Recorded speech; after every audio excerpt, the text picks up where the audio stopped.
നമസ്കാരം, കൊട്ടാരക്കര മീഡിയയിലേക്ക് സ്വാഗതം.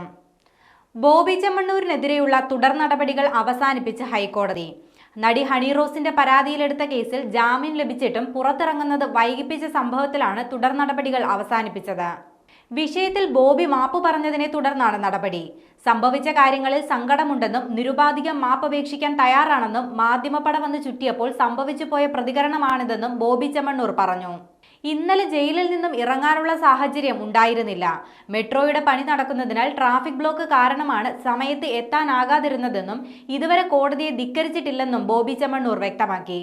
നീതിന്യായ വ്യവസ്ഥയിൽ വിശ്വാസമുണ്ടെന്നും ഇനി വാക്കുകൾ ശ്രദ്ധിച്ച് മാത്രമേ ഉപയോഗിക്കൂ എന്നും ബോബി ചെമ്മണ്ണൂർ പറഞ്ഞു. കോടതിക്ക് തോന്നിയ മനോവിഷമത്തിൽ പരസ്യമായി മാപ്പപേക്ഷിക്കുന്നു. തന്റെ മാപ്പപേക്ഷ കോടതി സ്വീകരിച്ചതിൽ സന്തോഷമുണ്ട്. ആരാധകരോട് ഒരു തരത്തിലും പ്രതികരണം നടത്തരുതെന്ന് നേരത്തെ നിർദ്ദേശിച്ചതാണ്. ഇനിയും അവരോട് ആവർത്തിക്കാനുള്ളത് അതുതന്നെയാണെന്നും കേസ് തീർന്നതിന് ശേഷം ആരാധകരുമായി കൂടിക്കാഴ്ച നടത്തുമെന്നും അതുവരെ ഒന്നും ചെയ്യരുതെന്നും ബോബി ചെമ്മണ്ണൂർ ആരാധകരോട് അഭ്യർത്ഥിച്ചു. അതേസമയം നീതിന്യായ വ്യവസ്ഥയോട് ബോബി ചെമ്മണ്ണൂർ യുദ്ധം പ്രഖ്യാപിക്കുകയായിരുന്നു എന്നാണ് ഹൈക്കോടതിയുടെ നിരീക്ഷണം. ജയിലിന് പുറത്തേക്ക് വന്നത് ഒളിമ്പിക് സ്വർണ്ണ മെഡൽ കിട്ടിയതുപോലെയാണെന്നും അഭിഭാഷകനെ കൂടി പ്രശ്നത്തിലാക്കരുതെന്നും പറഞ്ഞ ഹൈക്കോടതി തുടർ നടപടികൾ അവസാനിപ്പിക്കുകയായിരുന്നു. ജാമ്യം നൽകിയിട്ടും പുറത്തിറങ്ങാൻ വൈകിയ ബോബിയെ ഹൈക്കോടതി കടുത്ത ഭാഷയിൽ ശകാരിച്ചിരുന്നു.